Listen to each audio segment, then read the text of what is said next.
Ciudadana del Estado de Guerrero y del Instituto Internacional de Estudios Políticos Avanzados Ignacio Manuel Altamirano de la Universidad Autónoma de Guerrero, damos la más cordial bienvenida a este evento académico y de divulgación de la cultura político-democrática, que pretende contribuir a la comprensión de nuestra realidad social y a la necesidad de ampliar y fortalecer los canales de participación ciudadana. La reedición del informe sobre la calidad de la ciudadanía en Guerrero se realiza en coordinación con el Instituto Internacional de Estudios Políticos Avanzados Ignacio Manuel Altamirano de la Universidad Autónoma de Guerrero, con la finalidad de actualizar la información relacionada con el proceso electoral que antecede. Para el desarrollo de este evento, contamos con la presencia en el Presidium del licenciado Florencio Salazar Adame, secretario general de Gobierno, en representación del gobernador constitucional del Estado de Guerrero, Héctor Antonio Astudillo Flores. Bienvenido, señor secretario.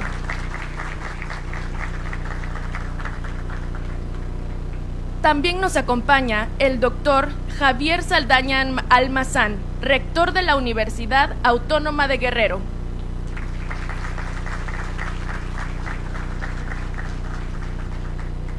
Nos acompaña también el diputado Jorge Salgado Parra.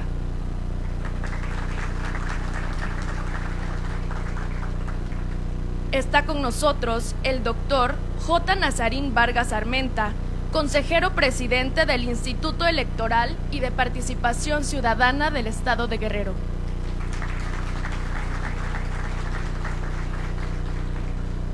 Asimismo, nos acompaña el doctor Raúl Fernández Gómez, catedrático e investigador del Instituto Internacional de Estudios Políticos Avanzados Ignacio Manuel Altamirano.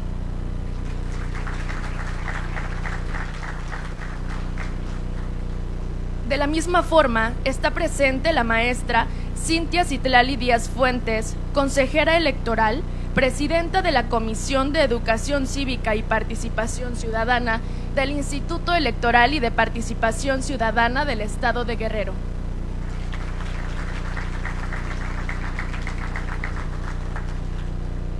Agradecemos la presencia del maestro Marco Antonio Baños Martínez, consejero electoral del Instituto Nacional Electoral. Bienvenido, señor consejero. Esta mañana también están presentes las consejeras y consejeros electorales del Instituto Electoral y de Participación Ciudadana del Estado de Guerrero, dirigencias y representaciones de los partidos políticos, el vocal ejecutivo de la Junta Local Ejecutiva del Instituto Nacional Electoral en Guerrero, las y los vocales ejecutivos de las juntas distritales del INE en Guerrero, diputadas y diputados, magistradas y magistrados, integrantes de la academia, investigadoras e investigadores, representantes de la sociedad civil organizada y de los medios de comunicación. Sean todas y todos bienvenidos. Para estar en posibilidad de apreciar la importancia y contenido de este evento, solicitamos respetuosamente poner en silencio sus dispositivos móviles. Muchas gracias.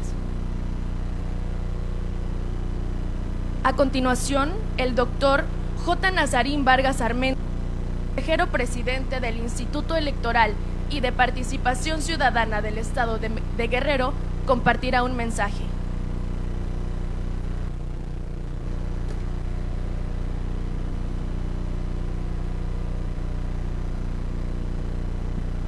Muchas gracias, muy buenos días a todas y a todos. Señor licenciado Florencio Salazar Adame, secretario general de Gobierno y representante en este acto del señor gobernador, licenciado Héctor Astudillo Flores, señor doctor Javier Saldaña Almazán, rector de la Universidad Autónoma de Guerrero, señor diputado Jorge Salgado Parra, representante del Poder Legislativo en este evento,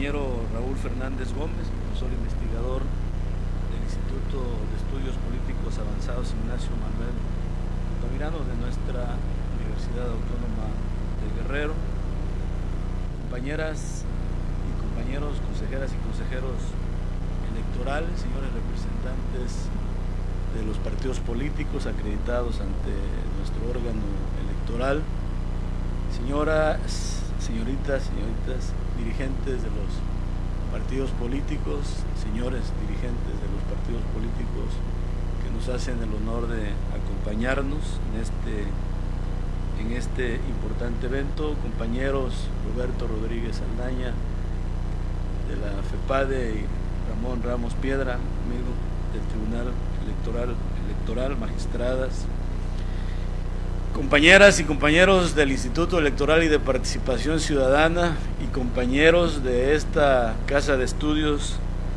Yo no puedo evitar sentirme emocionado cuando regreso a esta importante institución educativa. Señor licenciado Dagoberto Santos Trigo, vocal ejecutivo de la Junta Local Ejecutiva del Instituto Nacional Electoral en Guerrero, maestro Marco Antonio Baños Martínez, consejero electoral del Instituto Nacional Electoral, muchas gracias por estar aquí y compartir con nosotros sus reflexiones. Sea usted bienvenido al Estado de Guerrero. A todas y a todos, bienvenidas y bienvenidos.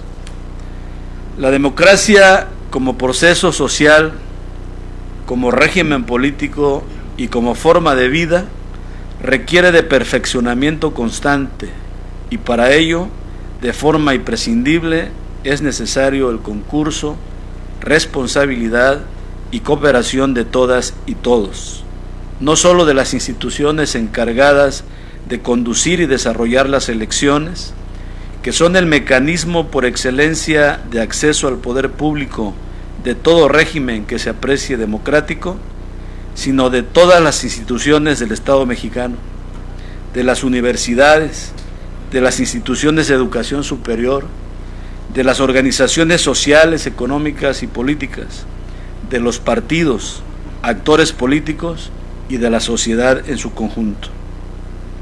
En este contexto, hoy presentamos la segunda edición del informe sobre la calidad de la ciudadanía en Guerrero, un estudio que es producto de la vinculación institucional entre la Universidad Autónoma de Guerrero y el Instituto Electoral y particularmente con el Instituto de Estudios Políticos Avanzados Ignacio Manuel Altamirano de esta máxima casa de estudios.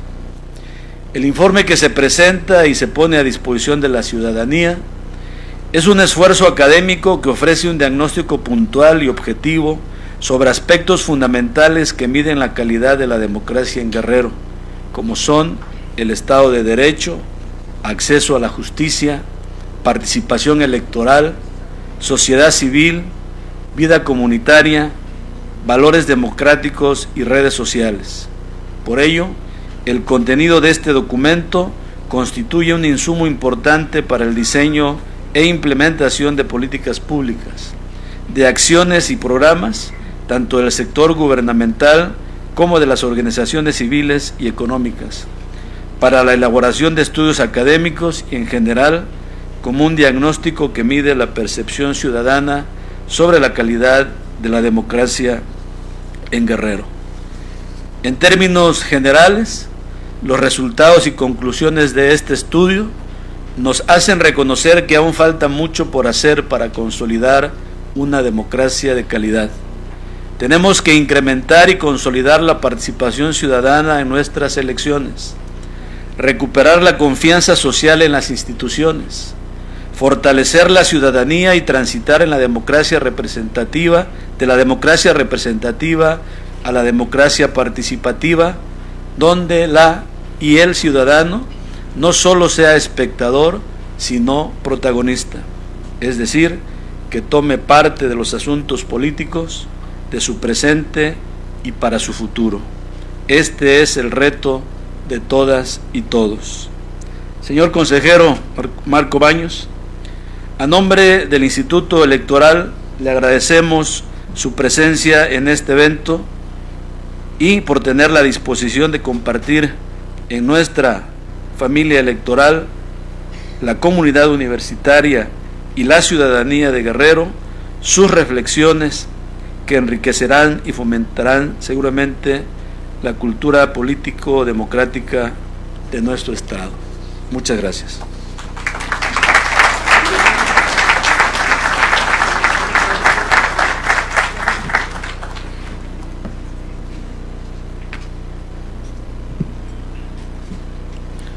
Durante el desarrollo de este evento, la maestra Cintia Citlali Díaz Fuentes, consejera presidenta de la Comisión de Educación Cívica y Participación Ciudadana del Instituto Electoral y de Participación Ciudadana del Estado de Guerrero, fungirá como moderadora. Adelante, consejera. Muchas gracias, muy buenos días a todas y a todos, sean bienvenidos. Para poder dar inicio con la presentación de este informe sobre la calidad de la ciudadanía en Guerrero, les voy a pedir nos acompañen a ver, por favor, un video que hemos preparado con los datos más relevantes.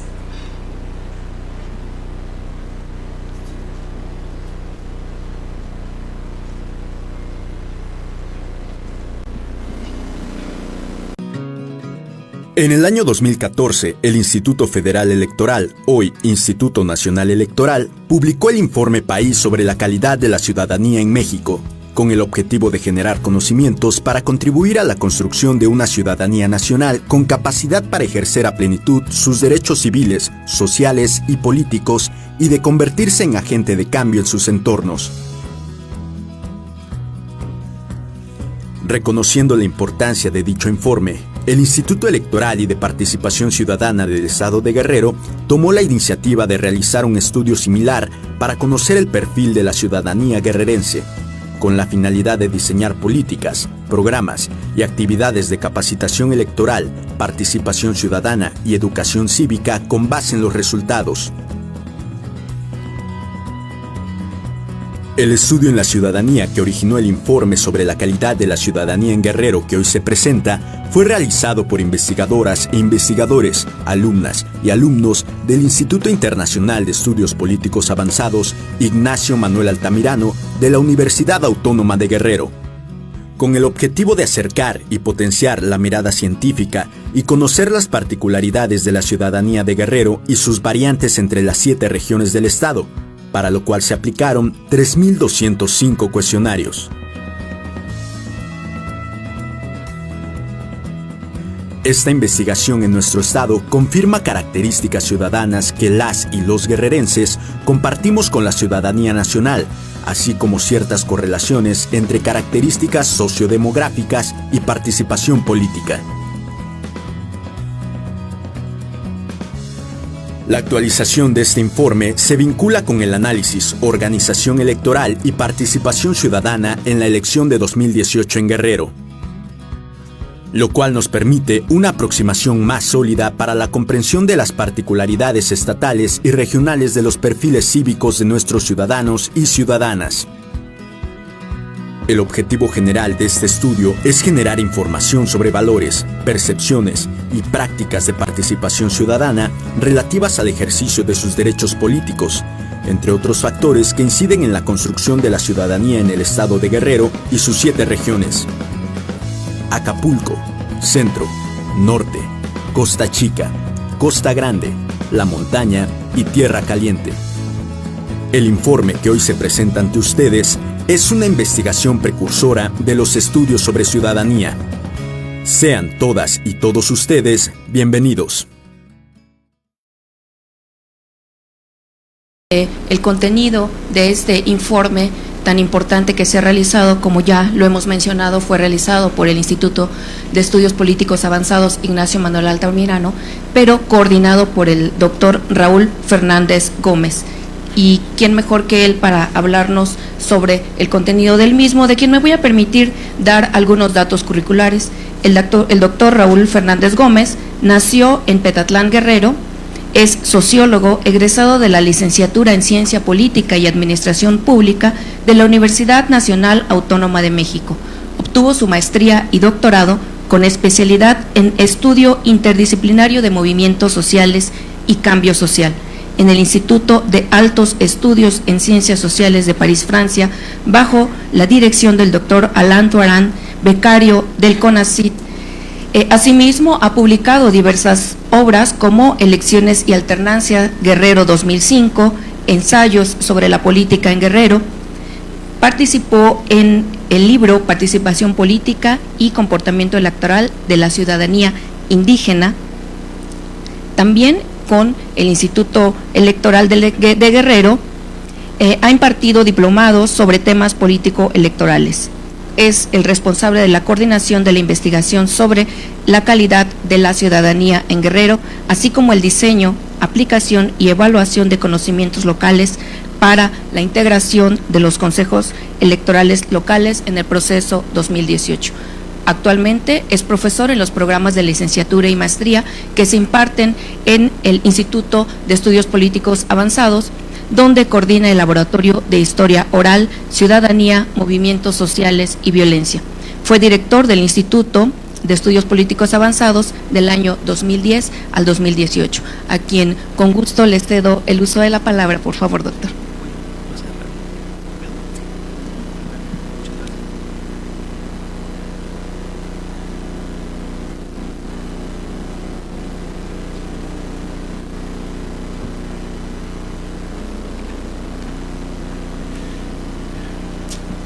Muy buenos días, licenciado Florencio Salazar Adame, secretario general de Gobierno, doctor Javier Saldaña, nuestro rector de nuestra universidad. Saludo con aprecio al doctor Nazarín Vargas Armenta, compañero universitario y consejero presidente del Instituto Electoral y de Participación Ciudadana del Estado de Guerrero. La bienvenida al maestro Marco Antonio Baños Martínez, consejero del Instituto Nacional Electoral y presidente de las comisiones de Registro Federal Electoral y de la vinculación con organismos públicos locales. También expreso mi saludo cordial a las consejeras y consejeros del Instituto Electoral y a los representantes de los partidos políticos, a las autoridades públicas que nos acompañan y a mis colegas universitarios, funcionarios, profesores y estudiantes. Muchas gracias, director de nuestro instituto, Marco Adame, por acompañarnos. Destinaré mis primeras palabras a exponer a ustedes, de manera sucinta, algunos datos y comentarios que expuse al hacer entrega ante el Consejo del Instituto Electoral y de Participación Ciudadana del informe sobre la calidad de la ciudadanía en Guerrero. Lo haré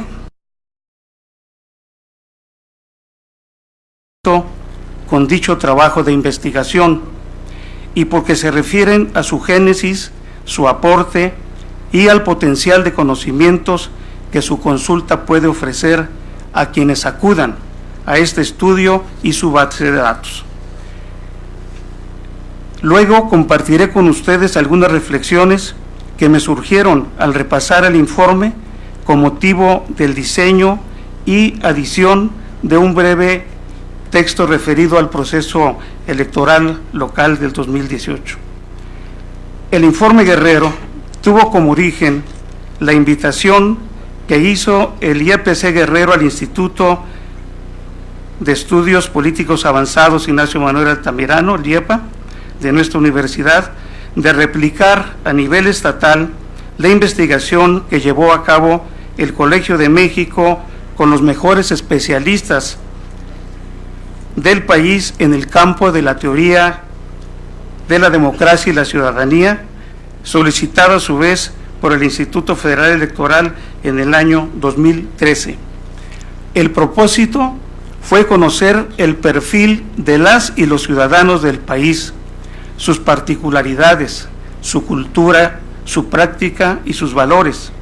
En fin, generar conocimientos útiles para el diseño de políticas públicas enfocadas a desarrollar y fortalecer una ciudadanía nacional con capacidad de ejercer a plenitud sus derechos civiles, políticos y sociales para convertirla en agente del cambio democrático en México. El estudio sobre el perfil ciudadano tuvo como instrumento de análisis empírico el diseño de un amplio cuestionario de 93 preguntas y aplicado a 11,000 ciudadanos de todo el país, que contempló los aspectos de Estado de Derecho y acceso a la justicia, participación político-electoral, participación política no electoral, es decir, la que se manifiesta más allá del ejercicio del voto y que se expresa como acción de individuos y colectivos en agrupaciones ciudadanas, grupos de interés, partidos políticos y movimientos sociales. La faceta de la participación y desempeño de los ciudadanos como miembros de una comunidad que reclama su intervención para atender necesidades colectivas, el de los valores que motivan el actuar ciudadano y que se refieren a su activismo, racionalidad, tolerancia, convicción democrática, su identidad no excluyente, el respeto a las leyes e instituciones, todo lo que abona a la cohesión social y la confianza interpersonal y en las instituciones, y así como el aspecto que se refiere a la creación o integración de redes personales que permiten potenciar su condición ciudadana y de las asociaciones o grupos de interés a las que pertenece. Como podrán apreciar, se trató de una investigación nacional integral y profunda sobre el perfil de la ciudadanía mexicana. La tarea de nuestro Instituto de Estudios Políticos fue replicar la investigación, es decir, preservar los parámetros del ejercicio nacional y aplicar, por lo tanto, el mismo cuestionario. Para realizar la investigación, el IEPA hizo alianza académica con investigadores de la Facultad de Matemáticas, con quienes desplegamos en todas las regiones del Estado la aplicación del cuestionario mencionado, con brigadas conformadas por estudiantes de nuestra propia universidad.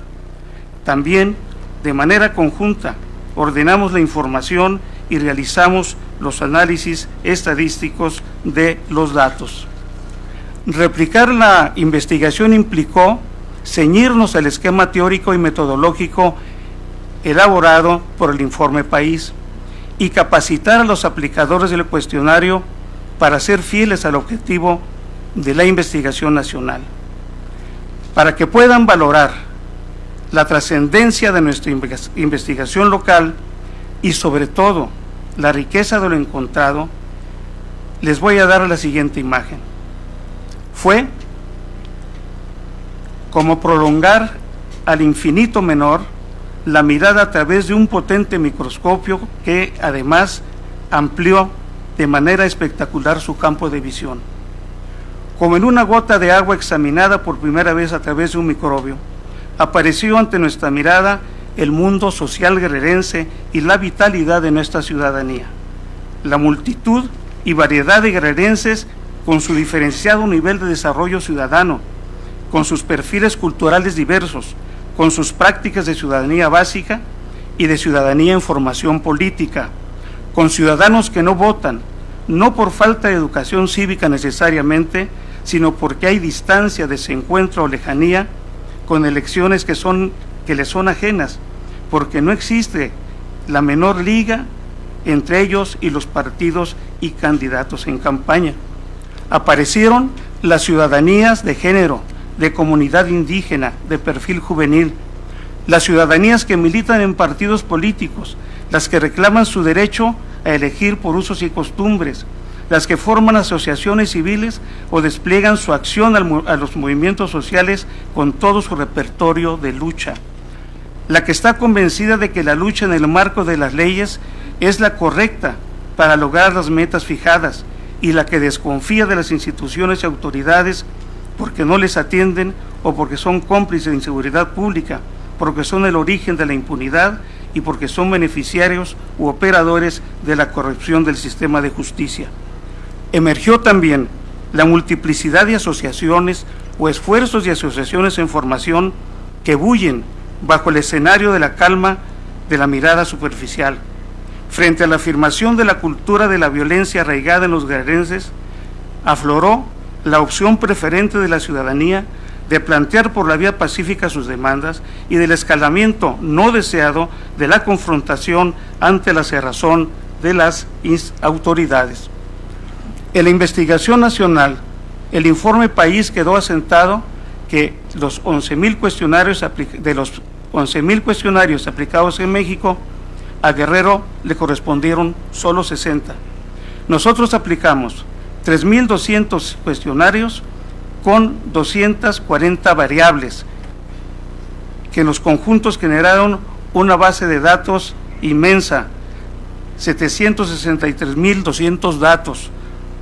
Y toda esta inmensa información está ordenada, clasificada y ya en nuestro informe Guerrero con las primeras correlaciones que permiten conocer perfiles y calidad ciudadana por edad, género, educación, ingreso y dimensión de análisis.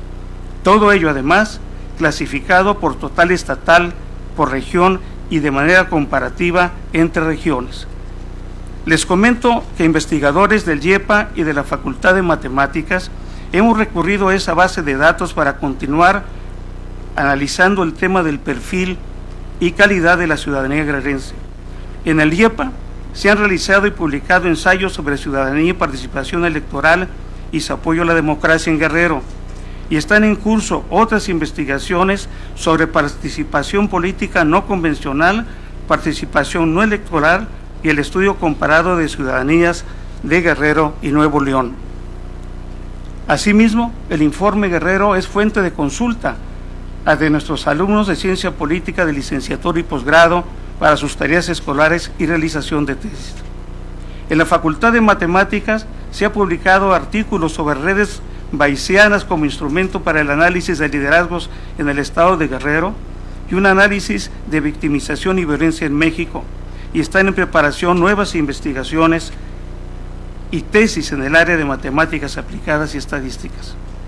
El cuidado editorial de la segunda edición del informe me llevó a la relectura de nuestro estudio, que agregó al estado del arte asentado en la investigación nacional literatura que permitió enfocar el análisis a la ciudadanía de nuestra entidad.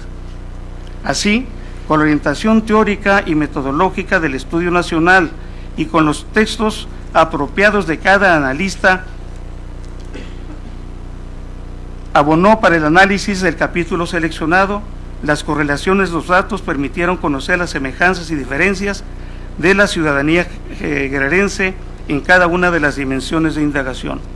Se trata sin duda de ensayos iniciales sobre la ciudadanía de Guerrero, pero con ello se inaugura un proceso de estudio bajo la guía del método científico. La iniciativa de un diseño editorial más atractivo para interesar a lectores potenciales del tema y la voluntad de hacer una mayor divulgación del estudio de la ciudadanía en Guerrero motivó la segunda edición. También el deseo de agregar un elemento de actualidad llevó al Instituto Electoral a solicitarnos un ensayo sobre la organización electoral y la participación ciudadana durante las elecciones del 2018.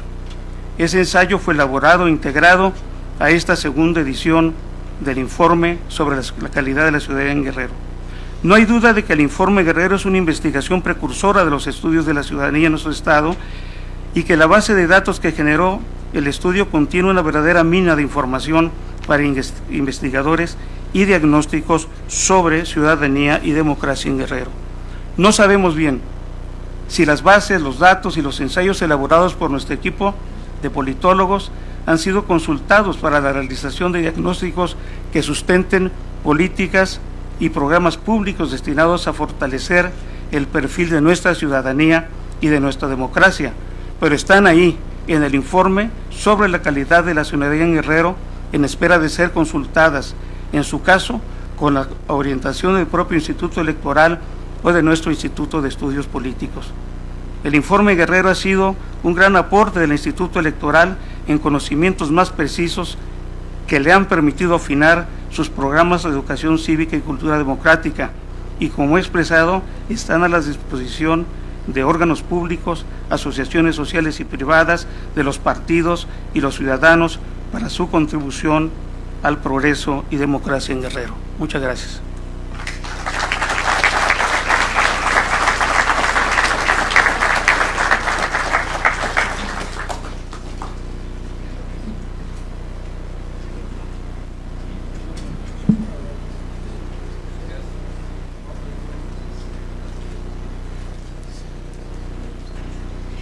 Este es el informe sobre la calidad de la ciudadanía en Guerrero que el Instituto Electoral y de Participación Ciudadana del Estado de Guerrero y el Instituto de Estudios Políticos Avanzados Ignacio Manuel Altamirano el día de hoy pone a su disposición, esperando sea una fuente de insumos para la investigación, para el diseño de políticas públicas, pero también pueda aportar datos de utilidad para quien así lo desee.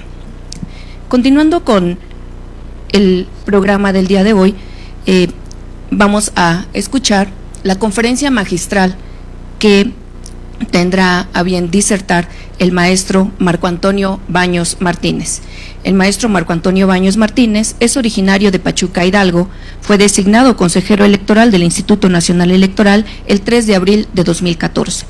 Estudió la maestría en Políticas Públicas Comparadas y una especialidad en Cultura de la Legalidad, ambas en la Facultad Latinoamericana de Ciencias Sociales, Flaxo. Es licenciado en Derecho por la Universidad Autónoma Metropolitana. Actualmente cursa el doctorado en Derecho en la UNAM. Es miembro fundador del Instituto Federal Electoral, donde se desempeñó como consejero electoral de 2008 a 2014, así como director ejecutivo del Servicio Profesional Electoral, director del Secretariado, director de Estadística y Documentación Electoral y subdirector de la Coordinación Regional en la Dirección Ejecutiva de Organización Electoral.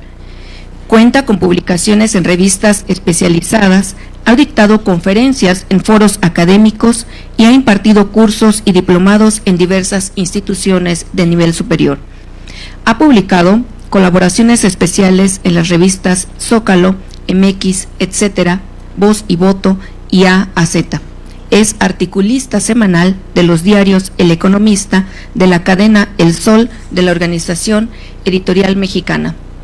Es coautor del libro Democracia en la Era Digital, publicado por el Instituto de Investigaciones Jurídicas de la UNAM, así como de diversas ediciones de los libros Monitor Democrático, publicadas por la editorial Porrúa, la Facultad de Derecho de la UNAM, la Universidad Carlos III de Madrid y Copuex.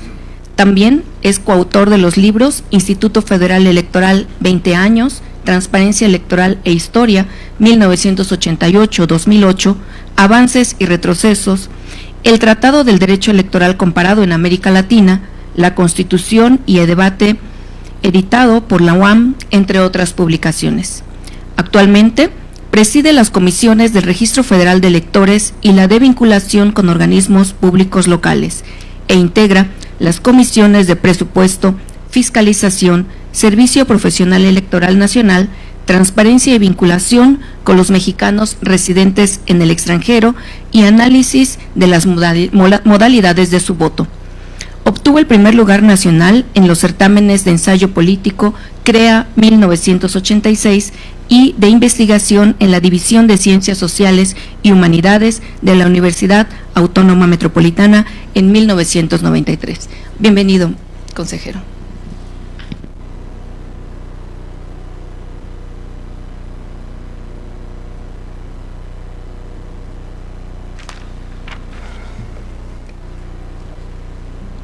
Bueno, primero que nada quisiera agradecer la gentileza de la presencia de todas y de todos ustedes y decirles que me siento muy motivado de estar en este espléndido recinto, que es uno de los auditorios más importantes de la Universidad Autónoma de Guerrero, y por eso agradecerle mucho a don Javier Saldaña Almazán, rector general de la universidad, la generosidad de su anfitrionía y por supuesto la posibilidad de que las autoridades electorales podamos compartir algunas reflexiones en el marco de estas instituciones tan importantes para la sociedad mexicana.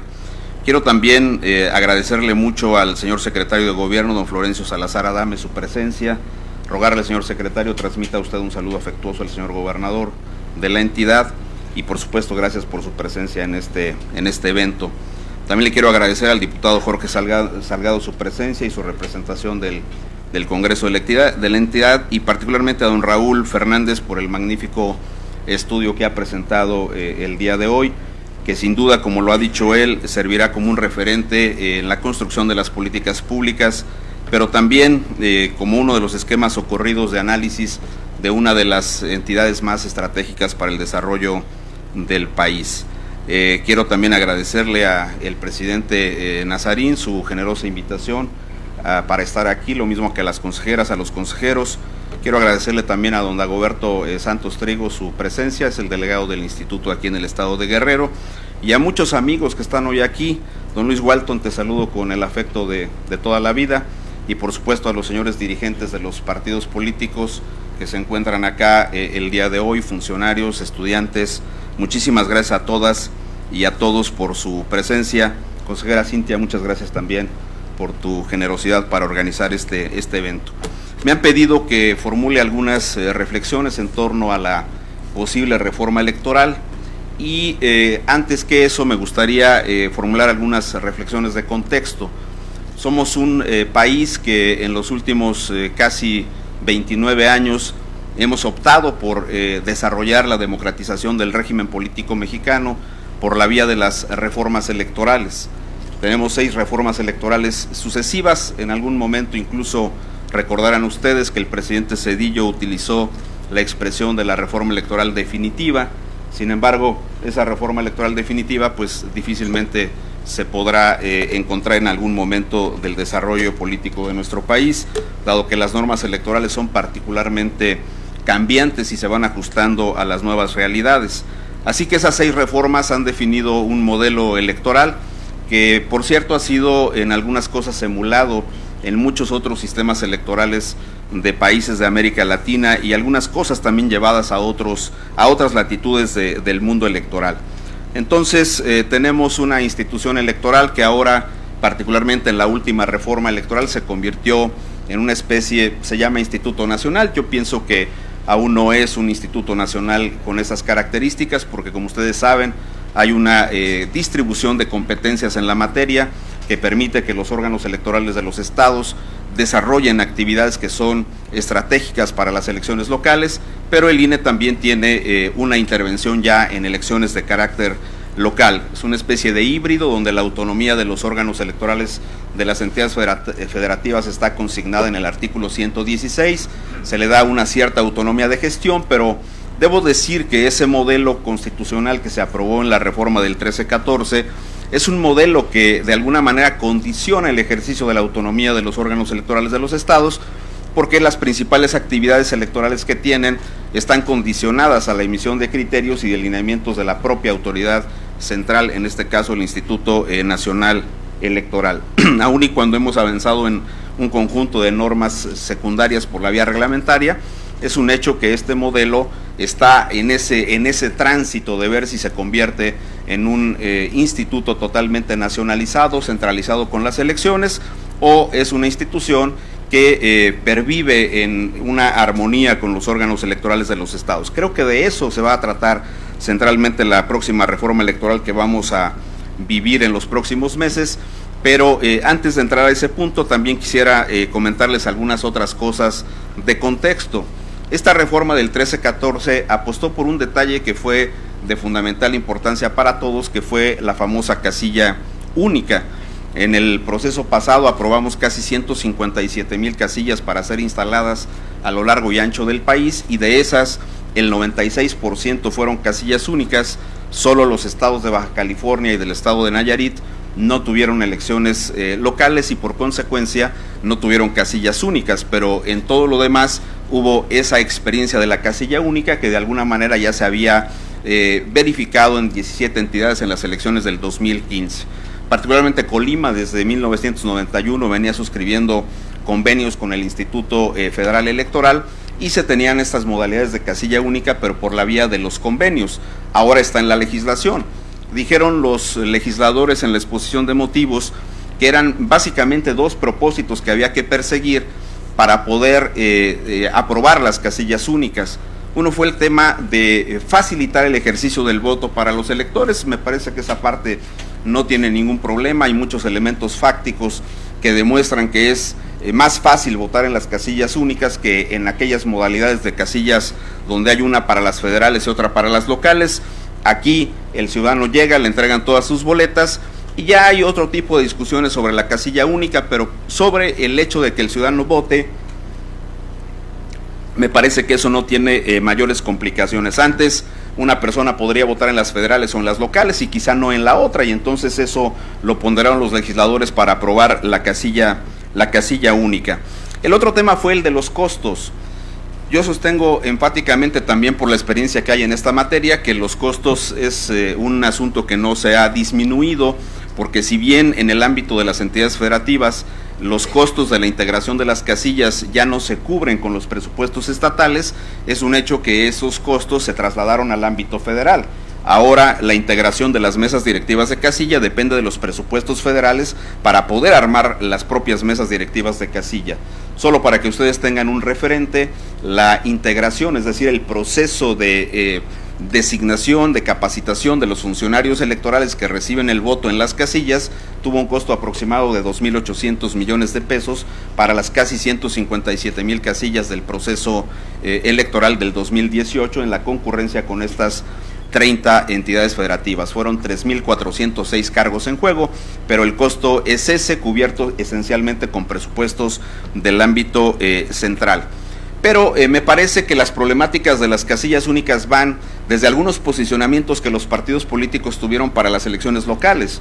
Un ejemplo fue en aquellos lugares donde hubo elecciones de gobernador, elecciones municipales, los partidos políticos planteaban que era necesario cambiar, por ejemplo, el esquema de entrega de las boletas al ciudadano.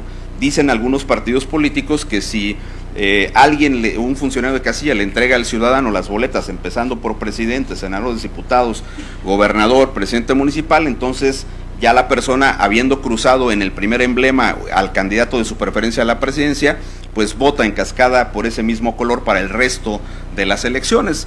Ese es un tema que no estoy tan seguro de que sea así, porque además tendríamos que analizar si el funcionario de casilla entrega exactamente en esa lógica en todas las casillas las boletas electorales, pero esa discusión estuvo ahí en las mesas directivas de casilla del proceso del 2018.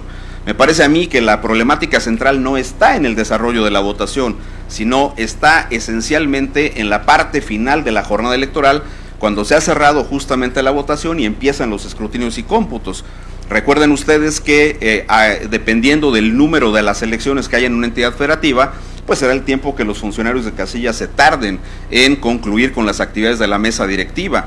Si es el Estado de Nuevo León en el 2018 fueron 5 elecciones, si era la Ciudad de México eran 6 elecciones y así sucesivamente, dependiendo del número de las entidades, de las elecciones en cada entidad federativa, sería el tiempo. Dicen los que han medido esto que cada uno de los escrutinios y cómputos se lleva hora y media, y el problema son las actividades que vienen en cascada después de los escrutinios y cómputos. El número 1 tiene que ver con los resultados electorales y particularmente con los cómputos, porque debo decirles a ustedes que después de la reforma electoral, si bien se introdujo la casilla única, no se armonizaron reglas de procedimientos subsecuentes al desarrollo de la votación. Y entonces la ley establece con toda puntualidad que para poder realizar los conteos rápidos, es decir, la proyección de las tendencias de la votación, se tiene que esperar a que se llenen las actas de escrutinio y cómputo, pero no se puede llenar un acta de escrutinio y cómputo a la conclusión del escrutinio de esa elección. Hay que esperar a abrir las urnas del resto de las elecciones, porque existe la posibilidad de que alguna persona introduzca una boleta en una urna que no corresponde, por ejemplo, a la elección de presidente. Pueden meter la boleta de presidente en la de senadores o en la de gobernador, y por eso hay que abrir todas por si hay algunas boletas que estén cambiadas y se puedan sumar en la elección que corresponda. Y este fue un punto central. La Sala Superior del Tribunal Electoral revocó la decisión del INE de realizar los conteos rápidos, que son una especie de medición de la tendencia de la votación, que no está basada, como las encuestas de salida, en la respuesta que el ciudadano da a la pregunta de por quién votó. Los conteos rápidos están basados en una sumatoria de resultados asentados sobre las actas de escrutinio y cómputo en base a una muestra que estadísticamente, proporcionalmente es tomada por un grupo de expertos que hace este tipo de cuestiones. Solo recuerden ustedes, por ejemplo, que el conteo rápido, independientemente de la discusión de la elección de Felipe Calderón, fue un conteo rápido exacto. El conteo rápido predecía medio punto porcentual por encima de Andrés Manuel López Obrador la votación que había recibido el después presidente de la República, Felipe Calderón. Entonces los conteos rápidos, en mi opinión, son mecanismos que tienen ya una probadísima presencia en el contexto de las elecciones, y que son básicamente mecanismos de despresurización política. Vean ustedes lo que ocurrió en la elección de Yunes en Veracruz. A las 11 más o menos de la noche se da a conocer el conteo rápido. Hay 9 elecciones de gobernador que están muy disputadas en ese momento, pero se da a conocer el conteo rápido y toda la discusión a nivel nacional termina. Ya recanalizan los procedimientos para formalizar los resultados en favor de los ganadores, con toda la secuencia de actos procesales que hay después de los conteos rápidos, pero a mí me parece que ese instrumento es de fundamental importancia. Quizá aquí merezca un comentario especial lo que ocurrió con el conteo rápido de Coahuila. Ese tema de Coahuila en la elección de Riquelme con Anaya, candidato del PAN, me parece que no es un mecanismo que se haya elaborado de manera incorrecta, me refiero al conteo rápido. El conteo rápido estaba correctamente hecho en base a la muestra, el problema fue cómo se tomó la decisión para dar los resultados. Aquí lo que se decidió por parte de los investigadores de la Universidad Autónoma de Coahuila fue que, dado que Coahuila tiene 16 distritos de carácter local, hicieron muestras por cada uno de los distritos para tener una representación de los 16 distritos. Cuando se tuvo el 58% de las 771 casillas que se habían utilizado para la muestra del conteo rápido, en ese momento ellos dijeron, pues vamos a dar a conocer el resultado del conteo rápido, dado que tenían el 58%. El detalle fue que no vieron que no estaban equilibradas las casillas en los 16 distritos electorales locales y por consecuencia hubo un ligero sesgo de ese conteo rápido. Por eso el PREP, en el caso de Coahuila de la última elección, tiene como ganador en el caso de la elección de gobernador a Riquelme, mientras que el conteo rápido le da el rango de votación más alta al candidato del Partido Acción Nacional, y se generó una serie de debates públicos en relación a la certidumbre de los resultados de esa elección. Por eso fue tan larga la discusión, aunado a algunos otros problemas de la fiscalización que se hizo en esa entidad federativa. Pero de cualquier manera me parece que esas normas que nos llevan a que el conteo rápido se haga hasta el final, cuando se llenan las actas, es un tema que tendría que acompasarse de persistir el modelo de la casilla única. Ese es un punto que me parece que está ahí pendiente para efectos de la siguiente reforma electoral. Pero un detalle que sí es, en mi opinión, contundente rumbo a la necesidad de modificar el esquema, tiene que ver con el hecho de que los funcionarios de casilla llegan más o menos a las 7:30 a los lugares donde instalan las mesas directivas. Si tienes 6 elecciones, 5 o 4 y terminas a las 2 o 3 de la mañana, y los funcionarios de casilla, como ocurre en México, no tienen, digamos, el día feriado siguiente, pues en consecuencia hay muchas personas que o no terminan el escrutinio y cómputo, o al terminar dejan abandonado el paquete electoral, y esto ha generado una serie de discusiones que ha llevado a los tribunales incluso a la necesidad de revisar lo que ahora ellos llaman la famosa cadena de la custodia de los paquetes electorales, para en algunos casos sustentar incluso la anulación de algunas de las elecciones. Y si no, vean ustedes lo ocurrido en Villahermosa en la última elección de presidente municipal, vean ustedes lo que pasó en Monterrey, vean ustedes lo que se discutió a propósito de la elección de Puebla, y hay algunos ejemplos parecidos a estos temas. Entonces, ¿qué es lo que está pasando? Que los tiempos en los cuales se está desahogando la jornada total del funcionario de casilla es demasiado amplio. En mi opinión, tenemos que encontrar un mecanismo más racional que evite este tipo de complicaciones, y no hay otra forma más que la incorporación de mecanismos electrónicos para la recepción de los votos y para la contabilidad de los votos. Alguien dijo que las urnas electrónicas están en desuso en el mundo. Pues habrá que preguntarle a los hindúes. Por ejemplo, ellos, con un padrón de 850 millones de electores, tienen bloques de urnas que van trasladando por regiones de ese enorme país para recibir la votación, y solo en base a las urnas electrónicas es que logran tener sus elecciones, digamos, en tiempo y forma. Y hay muchos mecanismos que acreditan que hay un uso correcto en la aplicación de la urna electrónica. Brasil empezó en 1996 con el 30% para las elecciones municipales de ese año, y Brasil hoy día tiene elecciones totales vinculantes con las urnas electrónicas. Nosotros tenemos que se hacen escrutinios y cómputos en las mesas directivas de casilla que pueden terminar a las 3, 2 de la mañana, 4 de la mañana, incluso más tarde, pero luego después tenemos un mecanismo que nos lleva a hacer los recuentos en los consejos distritales, y ahí nosotros estamos teniendo cifras de más o menos el 60% de recuento de los paquetes electorales. Yo pregunto, ¿dónde está la racionalidad de esto?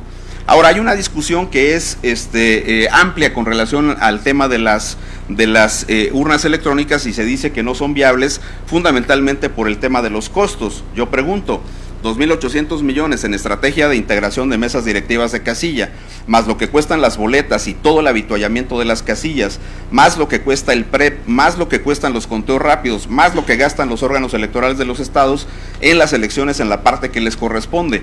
¿No sería eso suficiente como para poder hacer viables las urnas electrónicas? Entonces, si la respuesta es sí, ¿por qué no hay mecanismos electrónicos en México? Bueno, pues porque es una medición partidaria, hay que decirlo con toda claridad. Los partidos políticos no han tenido, en las cámaras legislativas, no han tenido, digamos, anuencia que se puedan incorporar los mecanismos electrónicos. Tienen ciertas dudas respecto a si los softwares de las computadoras van a registrar de manera correcta o no el voto ciudadano y si van a tener una autonomía de 10 horas para funcionar durante la jornada electoral. Yo diría, el primer punto, nosotros tuvimos con la reforma del 13-14 un esquema regresivo con el voto electrónico, porque en Jalisco, por ejemplo, ya había habido urnas con electrónicas con carácter vinculante en elecciones totales de carácter municipal. Y por otro lado, también hay criterios jurisdiccionales que dijeron con toda claridad respecto de esas elecciones de Jalisco que lo que valía era el voto registrado en el software y no los papelitos que se depositan en los acrílicos que hay ahí. Creo que ese punto está ahí. Alguien dijo, bueno, pues entonces utilicemos un modelo como el colombiano o como el ecuatoriano. Yo digo que eso no es viable por una razón. En el caso de Colombia y de Ecuador tienen centros de votación. Segundo lugar, el número de los votantes en cada mesa receptora es de 350. Nosotros podemos tener hasta 750 por cada mesa directiva, pero no tenemos centros de votación. Ellos terminan la jornada electoral, que es de las 7 de la mañana Colombia hasta las 4 de la tarde. En el momento que dan las 4 de la tarde se cierra el centro de votación y nadie vota si esté formado. Se tienen que salir del centro de votación y lo primero que hacen ellos es, tienen una enorme caja ahí con las boletas, no importa que sean 3 elecciones, no tienen una urna por cada tipo de elección, sino que las vacían en el piso y luego empiezan a separar las boletas para poder definir cuáles son las de senadores y las de diputados, que fueron las últimas que ellos tuvieron. Y luego después, cuando existe alguna diferencia entre el número de los votantes que se registra en la lista nominal de la casilla y el número de boletas que están ahí, ejemplo, vamos a suponer que aparecen 323 boletas dentro de la urna y allá en la lista nominal dicen que son 322. Entonces, como no se ponen de acuerdo respecto a quién tiene la razón, pues desaparecen una boleta, así de sencillo. Entonces, ya me imagino aquí, ¿no? Van a decir los partidos que llevan el 10% de la votación frente al 60% del partido de enfrente, es que con esos votos iba a ganar, ¿verdad? Ya me imagino cómo sería la discusión aquí, pero bueno, lo hacen en Colombia. Entonces ellos terminan de llenar las actas y las transmiten por un escáner hasta el centro de procesamiento de los resultados preliminares. En una hora tienen cerca del 70% de los resultados de presidente. Así que a las 5 de la tarde ya saben quién ganó. Y nosotros tenemos que seguir un tránsito mucho más largo para lograr ese punto. Entonces, yo diría, hay muchos elementos de derecho comparado que deberíamos de analizar. Mi propuesta concreta ha sido que se plantee la revisión ya más específica, una revisión mucho más seria, con información de carácter técnico para ver si resulta o no viable el modelo de carácter electrónico para el desahogo del voto. Esa es una de las partes centrales de lo que podría ser la nueva reforma electoral. Ahora les digo una cosa, el proceso electoral del 2018 tuvo características distintas a lo que ha ocurrido en el pasado en México. Primero porque las redes sociales generan un fenómeno mundial que hace muy distinta el ejercicio del gobierno a los presidentes que están sujetos ya a las redes sociales y evidentemente la influencia que las redes sociales están teniendo en las elecciones. Si ustedes revisan, por ejemplo, el caso de El Salvador en las últimas elecciones, van a encontrar cómo el partido en el gobierno que llevaba dos periodos consecutivos en el poder, obtiene en las votaciones de la última elección presidencial el 13% de la votación. Vean ustedes lo que le pasó al presidente Peña. El presidente Peña con su candidato saca el 16% de la votación en esta última contienda presidencial. Y evidentemente eso lleva a un conjunto de reflexiones que están involucradas con el uso de las redes sociales. El presidente Peña, como ocurrió en El Salvador, son los primeros presidentes sujetos a la crítica de las redes sociales. Vamos a ver cómo se comporta concretamente en este nuevo sexenio ese fenómeno. Pero el tema de del uso de las redes sociales es un fenómeno mundial Y hoy día hay una premisa básica: no se pueden regular contenidos en las redes sociales. Solo hay algunos estudios que en la Comunidad Económica Europea se están haciendo, también en los Estados Unidos, para regular contenidos, pero los contenidos que se quieren regular son contenidos que tienen que ver con ataques a la dignidad de la persona, no cualquier tipo de contenidos, pero no hay una norma concreta hoy día en el mundo que limite el uso de las redes sociales. En México nosotros tenemos, por lo menos los informes que nos han dado algunas de las principales redes sociales, que nos indican cosas como esta. Facebook, siendo la red social más grande del mundo, tiene hasta el informe de diciembre del 2017 un universo de usuarios de 2.060 millones de personas, de las cuales 80 millones en México tienen al menos una interacción en esa red social al mes. ¿A qué le llama a esa red social una interacción? Bueno, pues que alguien le da un like o coloca un mensaje en su cuenta de Facebook, pero fundamentalmente es una red que tiene una vinculación con el público joven. Ustedes vean el padrón electoral y van a ver cómo del universo de las casi 90 millones de personas que estamos en el padrón electoral, los jóvenes que van entre los 18 y los 29 años suman el 33% del padrón. Los que estamos entre los 18 y los 40 años somos la mitad del padrón electoral. Entonces, lo que las redes sociales dicen es que estos públicos de jóvenes consumen información esencialmente por la vía de las redes sociales, no abren los periódicos y no están pegadas a los monitores de la televisión, sino que consumen casi toda la información que tienen ellos por la vía digital, es decir, a través de la red social les llegan noticias, les llegan copias de las revistas, les llegan extractos de las noticias que circulan también, y eso también tiene correlación con lo que están haciendo los principales diarios de circulación nacional. Por ejemplo, el diario El Reforma, yo fui miembro del Consejo Editorial del Reforma en el 2017, y ellos ya en ese año estaban planteando la posibilidad literal de desaparecer la versión impresa y virar exclusivamente a la plataforma digital. Es una plataforma que cuesta, se paga una suscripción.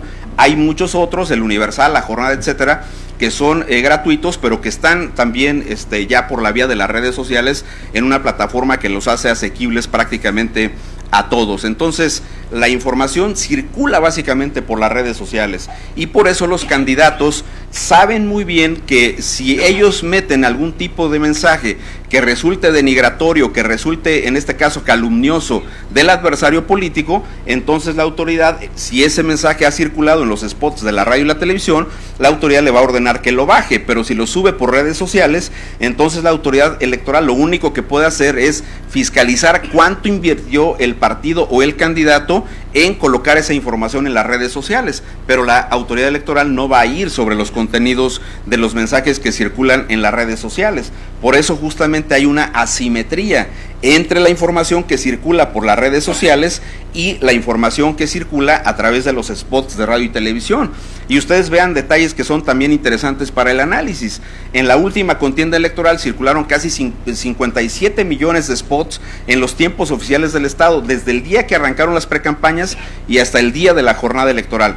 Del tiempo total que le correspondió a los partidos políticos, el PRI tuvo el 29% de los 57 casi millones de spots partidarios, y de ese 29% frente a lo que López Obrador tuvo, que fue poquito menos del 5%, y vean ustedes los resultados, las enormes diferencias. Y otro detalle que es muy importante en la última contienda: los principales mensajes del candidato de Morena circularon por redes sociales y no necesariamente por los mensajes de radio y televisión en los tiempos oficiales de la radio que tiene administrados el Instituto Nacional Electoral.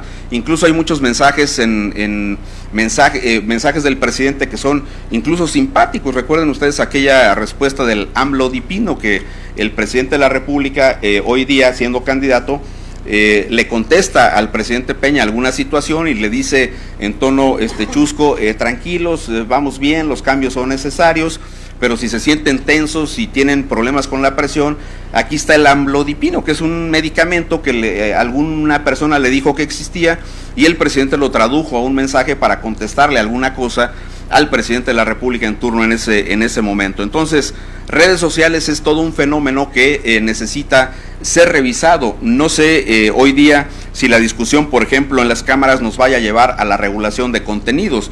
El hecho concreto es que redes sociales es el mecanismo privilegiado de comunicación que tienen los candidatos y que tenemos en general hoy día por la vía de este importante medio que, insisto, se ha convertido en un fenómeno de carácter social.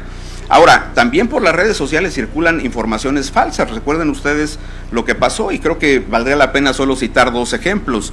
Uno fue el del famoso uso del crayón, que es increíble cómo seguimos discutiendo si el crayón sirve o no para marcar la boleta electoral. En este momento se sigue discutiendo eso. Y entonces, como nosotros ya sabíamos que venía esa discusión del crayón, pues le pedimos a todos los delegados en las entidades federativas que hicieran una prueba nacional para verificar el uso del crayón. En el estado de Michoacán, nuestro delegado convocó, como se hizo igual aquí en Chilpancingo, a los medios de comunicación y se les dijo: miren, este es el crayón que se va a usar para marcar las boletas. Entonces, una chica de medios de comunicación allá en Morelia marcó la boleta y luego le pasó la goma con tal intensidad que no logró borrar la boleta, sino logró rasgar la boleta. Es una boleta rota. Incluso cuando nosotros tuvimos a la vista la boleta, se ve literalmente el hoyo de la X con el uso que le dio a la goma. O sea, le pasó la goma para matar a la boleta. Fue algo así como cuando, en paz descanse, Granados Chapa en el 94 pidió una prueba pública para el uso de la tinta indeleble, que era para el PRD Patria o Muerte, y entonces le impregnan el pulgar derecho con la tinta indeleble que hizo el Politécnico, y él tenía un trapo con blanqueador de ropa y se lo pasa a la micra después de que le aplicaron la tinta. Hubieran visto la cara de la directora de la Escuela de Ciencias y Biología, que dijo que se requieren 15 segundos para que se seque, no va a servir. Pero por fortuna se le pegó, y el dedo de Miguel Ángel Granados Chapa es 8 columnas en los diarios de circulación nacional del 11 de agosto del 94. Así, en este caso, la boleta circuló a nivel nacional y las redes sociales decían que la crayola del INE no servía para marcar la boleta. Por eso salimos a decir, bueno, pues si no quiere usar la crayola, pues llévese su pluma, pero vaya y vote, ¿no es cierto? Pero bueno, son las discusiones que hay aquí, y son las partes que tienen obviamente incidencia en las elecciones por parte de las redes sociales, porque esta información circuló esencialmente a través de las redes sociales. Y tuvimos también el caso concreto de una noticia que circuló diciendo que todas las credenciales de elector que hubiesen sido expedidas por el IFE no servirían para la jornada electoral pasada. Bueno, recuerden que desde la reforma del 2007 la credencial de elector tiene una vigencia por 10 años. Si la credencial estaba vigente, pues evidentemente servía para votar. Pero por redes sociales se dijo otra cosa y tuvimos también que salir con verificado 18 a decir estas cosas, hacer la demostración de las crayolas y un conjunto de cosas. ¿Qué hicimos nosotros? Que es un modelo que, por cierto, se ha copiado bien en varios lugares. Suscribimos acuerdos de colaboración con las redes sociales. Y entonces lo que hicimos fue decirles a las redes sociales que nos ayudaran a detectar las noticias falsas y luego colocar en la noticia falsa, porque ellos no bajan información de sus plataformas, se identifica y entonces se manda con una liga hacia la página del INE donde viene la información completa.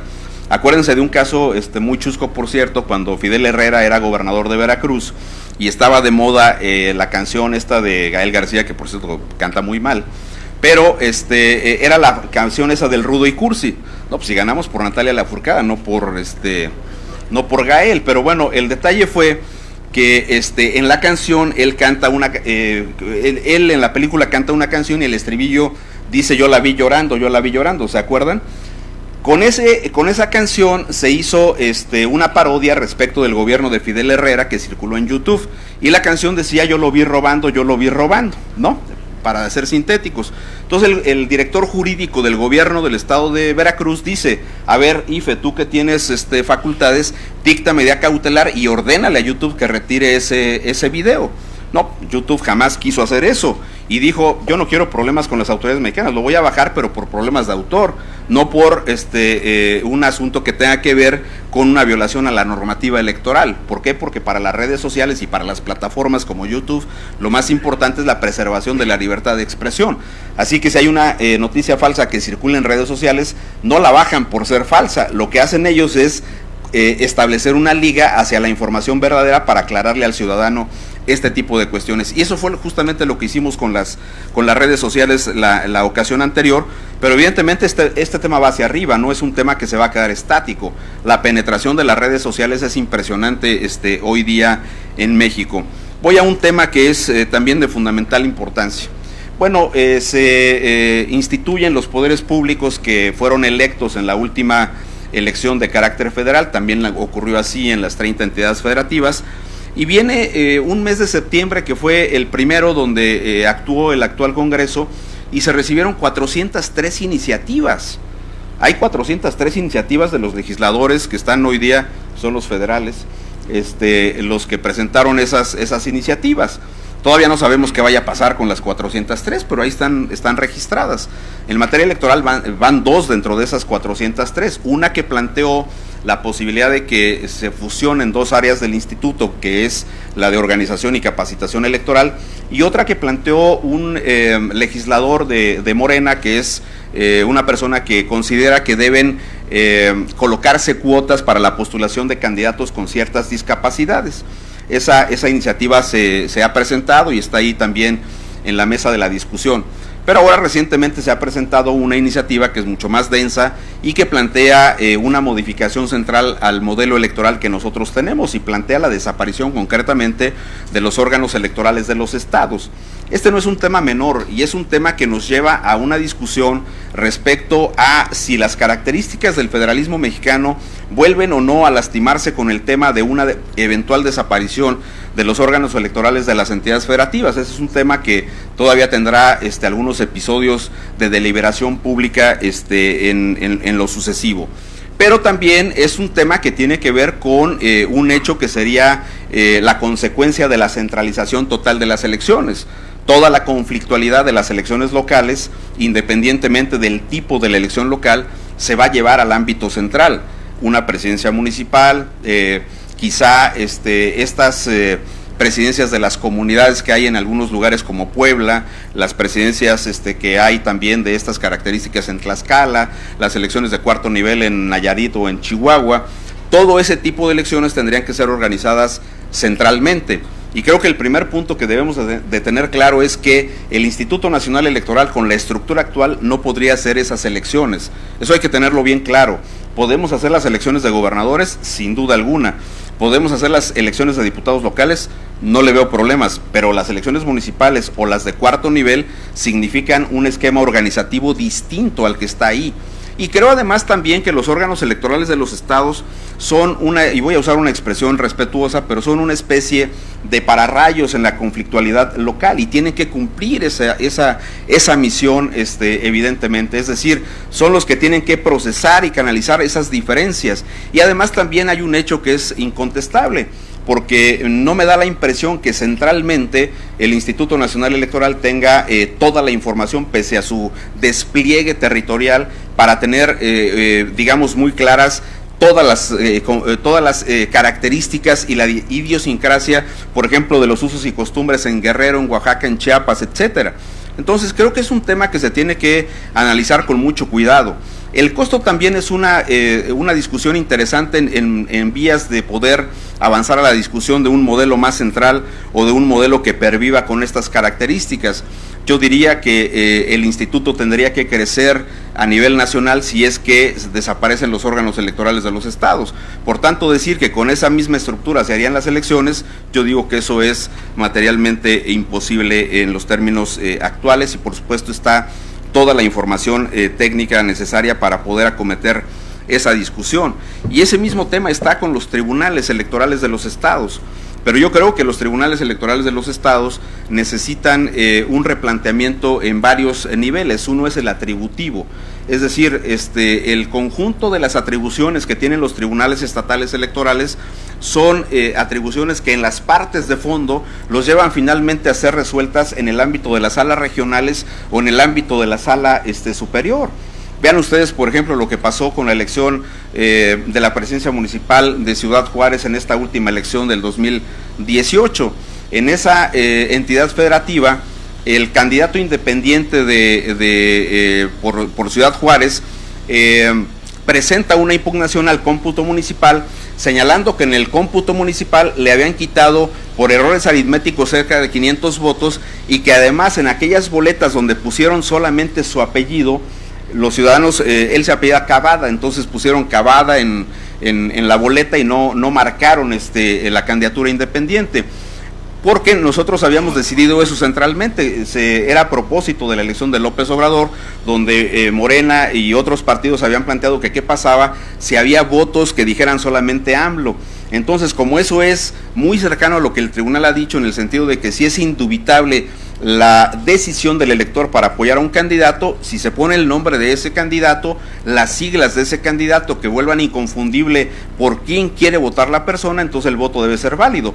Allá, y ese acuerdo fue validado por el tribunal, allá le pusieron Cavada en cerca de 500 votos y en el cómputo municipal se los dieron como votos nulos. Entonces el Tribunal Estatal, solamente al rehacer el cómputo municipal de casi 2,000 casillas que se instalan en Ciudad Juárez, le dio como válidos los errores aritméticos y cambió el resultado.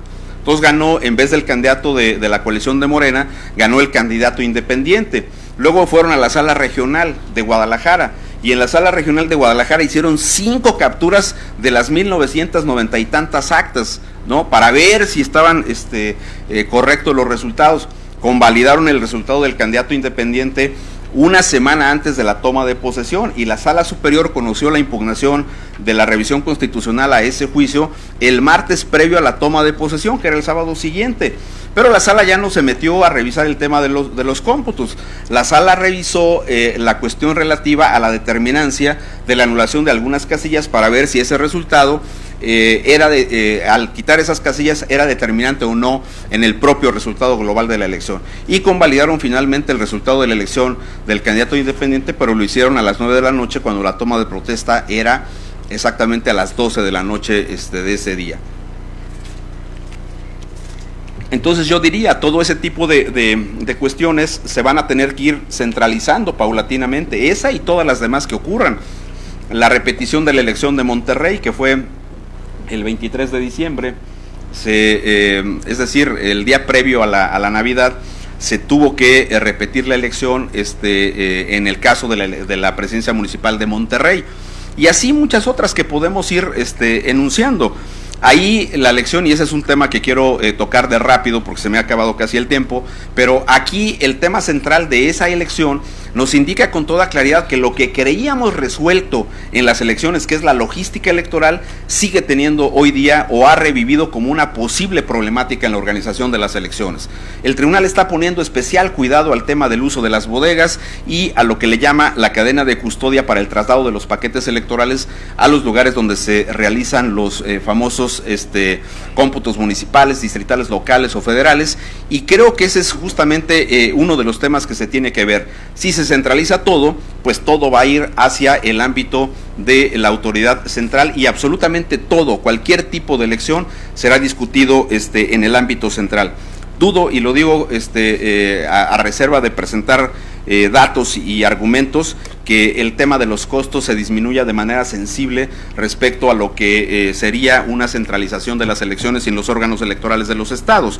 Un detalle que me parece correcto, y eso sí creo que lo tenemos que revisar, es si el mecanismo de selección de los consejeros que estamos haciendo en el INE es el más adecuado para la integración de los órganos electorales, y en eso convengo que podemos hacer algunos ajustes importantes, pero el punto central de la discusión que se dio en el Pacto por México respecto a si se modificaba el mecanismo de designación de los órganos electorales de los estados para evitar que tuvieran una especie de dependencia de los poderes públicos en turno, particularmente de los ejecutivos.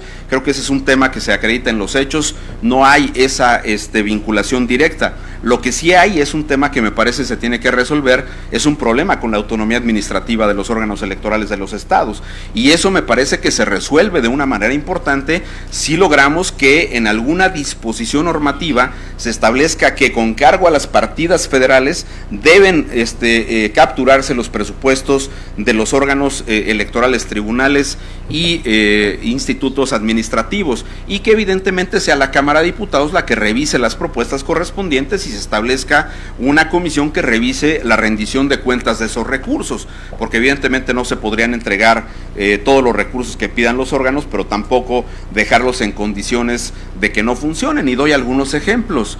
En el caso de Veracruz, por ejemplo, con el gobernador Duarte, prácticamente era o pones a fulano de tal en tal cargo o no te entrego. Pero lo mismo hizo el gobernador y lo mismo el estado de Morelos. Entonces no es un tema privativo de un partido, de un color o de un estado, es un asunto que en términos estructurales tiene que ser resuelto y garantizarse la autonomía administrativa de estas entidades que son fundamentales para el desahogo de las propias elecciones. Y cierro diciendo una cosa, me parece que también ha estado en la órbita alguna discusión respecto a si los niveles de la participación, y a propósito de lo que nos ha planteado aquí el doctor Raúl Fernández, es un tema correcto o no en los términos de cómo se traduce la participación de los ciudadanos a la hora de las elecciones. Las últimas elecciones, pese a, digamos, el impresionante carisma que tiene el presidente López Obrador, pues nos llevaron finalmente a sobrepasar apenas el 63% de la participación política ciudadana traducida a las urnas. Y no hemos logrado recuperar una participación histórica que fue la del proceso del 94 con el 77.16% de participación.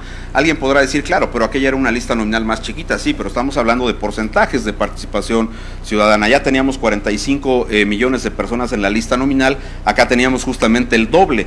Tuvimos el 77.16%, y alguien podría decir, sí, pero fue el año del Ejército Zapatista de Liberación Nacional, fue el año de la muerte de Colosio y de Ruiz Massieu. Pues sí, pero cada año, cada elección va teniendo su propia complejidad. Aquí vivimos un episodio fuerte en las elecciones del 2015.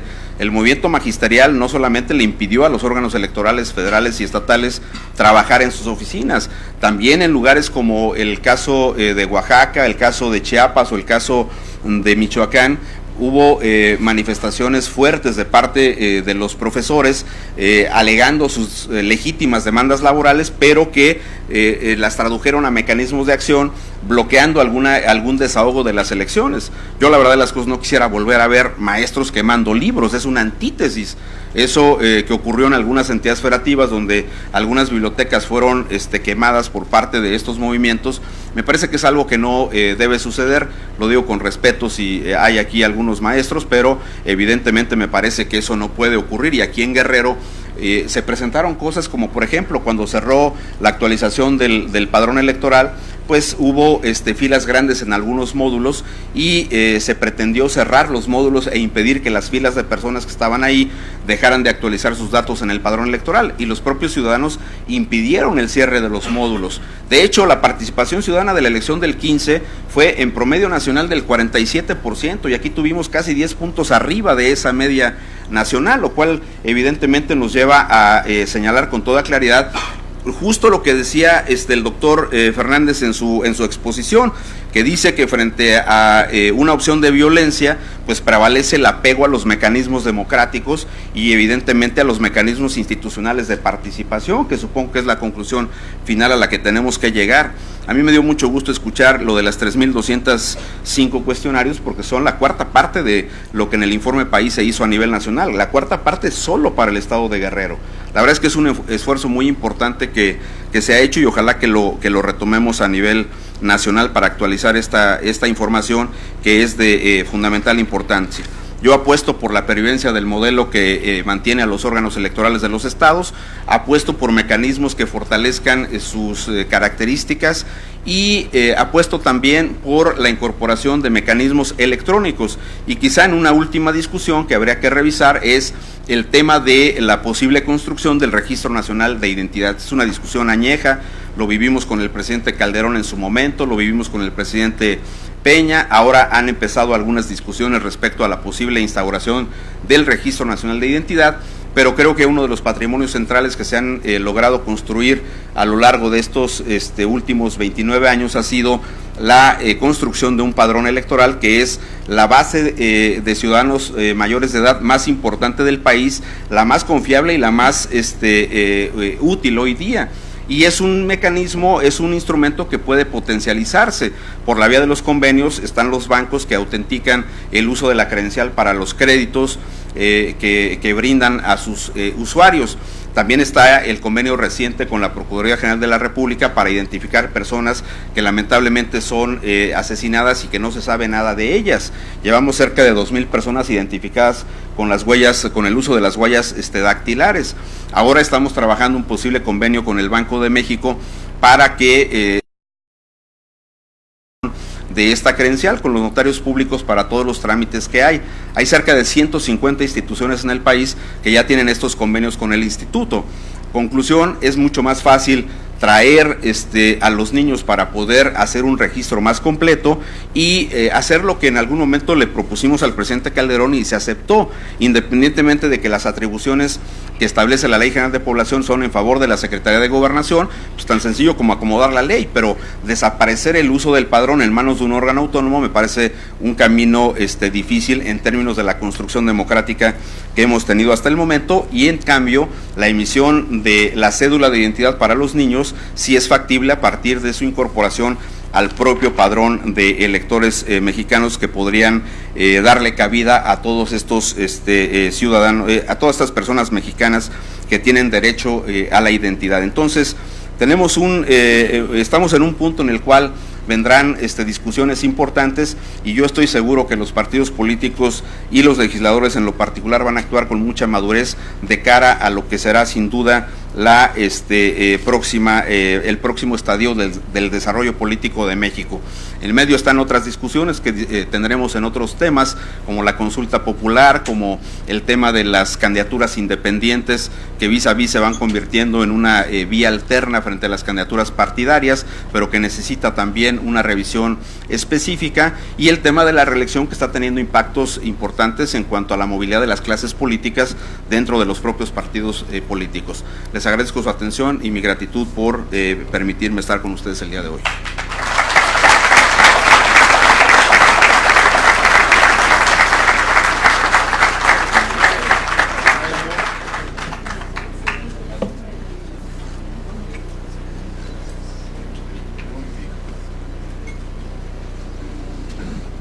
Agradecemos la disertación que ha hecho el maestro Marco Antonio Baños. Hemos repartido algunas tarjetas para quienes tengan alguna pregunta que formular.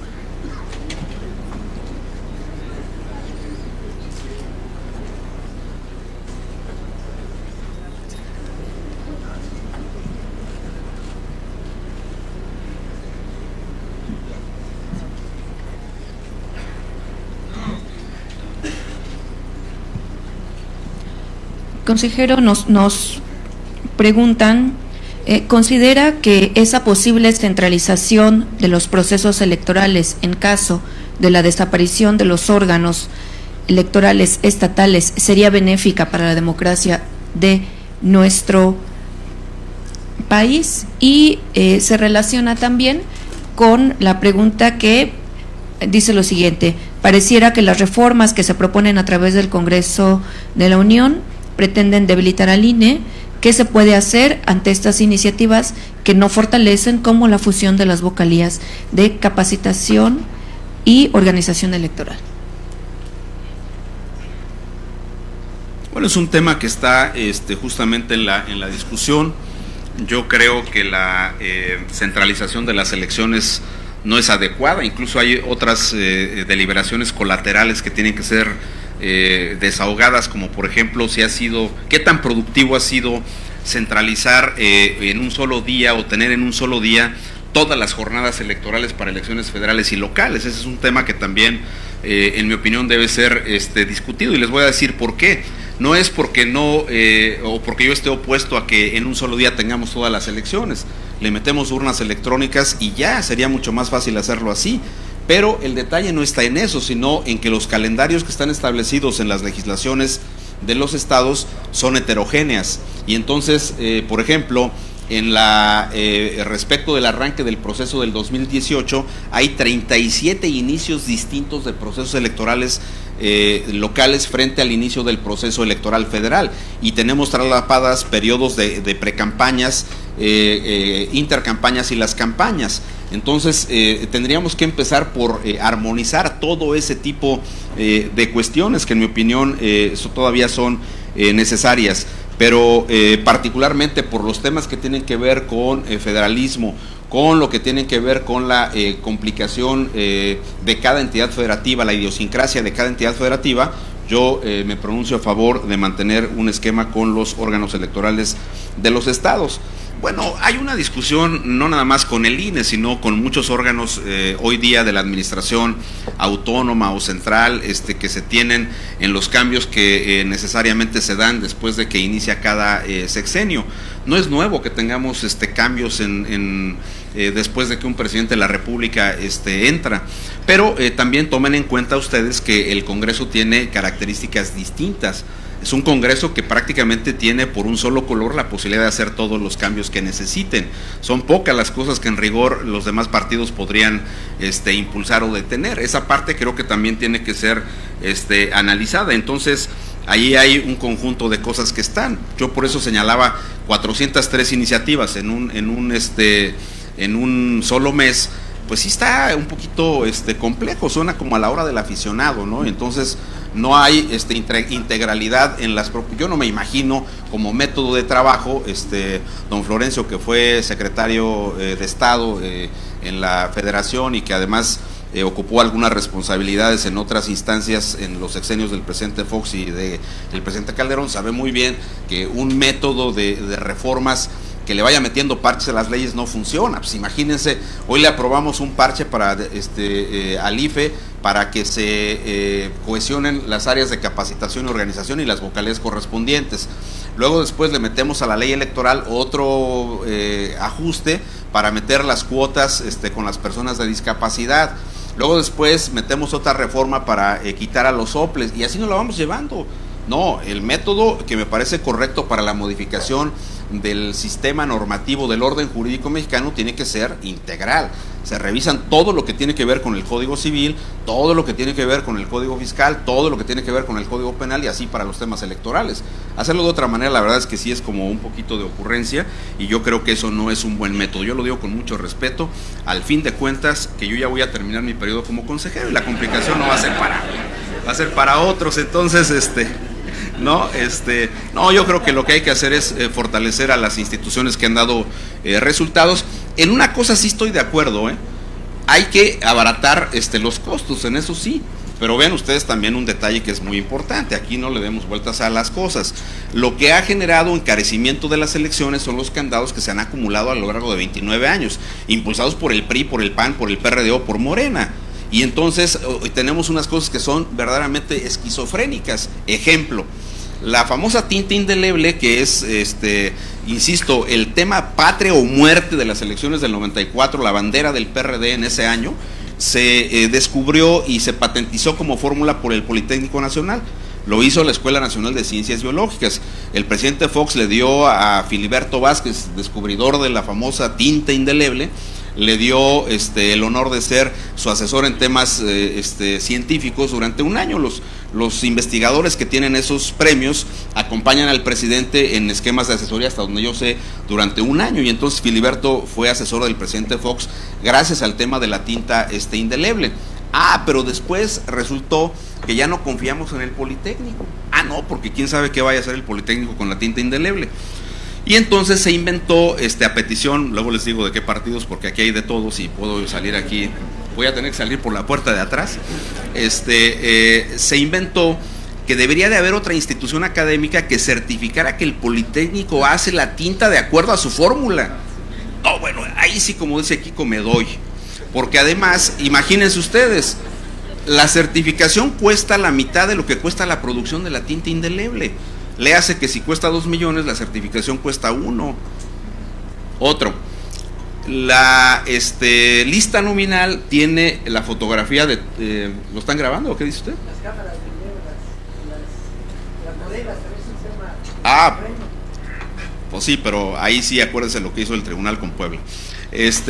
Pero aquí el detalle es que vean ustedes una cosa que es realmente importante. La lista nominal, como decía yo, se imprime en papel seguridad. Cuesta 3 veces más que el papel bond. Nosotros ya no producimos celulosa, se acabaron los bosques en México. Por cada tonelada de celulosa que se produce en los bosques de Brasil y de Chile, se necesitan 6 toneladas de la madera de la parte de arriba de los árboles. Se usan, digamos, las copas de los árboles para producir ese tipo de material. De cualquier manera estamos deforestando, ya sea en Chile o en Brasil, aunque hay una producción nosotros en México, hasta donde yo sé, ya no producimos celulosa. Entonces cuesta muchísimo imprimir ahí la lista. ¿Por qué no la hacemos en papel bond, dado que la lista nominal contiene la fotografía? Pues ni modo que don Florencio se parezca a mí o al revés, ¿no? Pues no, o sea, nos ven y ahí están las diferencias físicas, me refiero, ¿no? Y obviamente en ese escenario la lista nominal impresa en el papel seguridad es muy cara. Mejor metamos las urnas electrónicas. Yo sigo con lo mismo, estoy en los comerciales del día de hoy y ahí va la lista nominal en el software de la computadora y nos evitamos de problemas. Y así les puedo citar muchísimas. Ahora en la última elección le metimos a las actas un código. Ese código se llama código QR, que se supone tiene una información que hace infalsificable el acta. Bueno, pues ese código no se pudo imprimir en los talleres gráficos de México.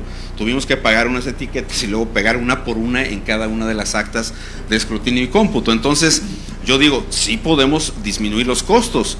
También hay un hecho concreto, y aquí sí, perdón, pero así lo hicieron los partidos en el Congreso y pues así está la cosa. En la última reforma homogeneizaron la fórmula de cálculo para el financiamiento público.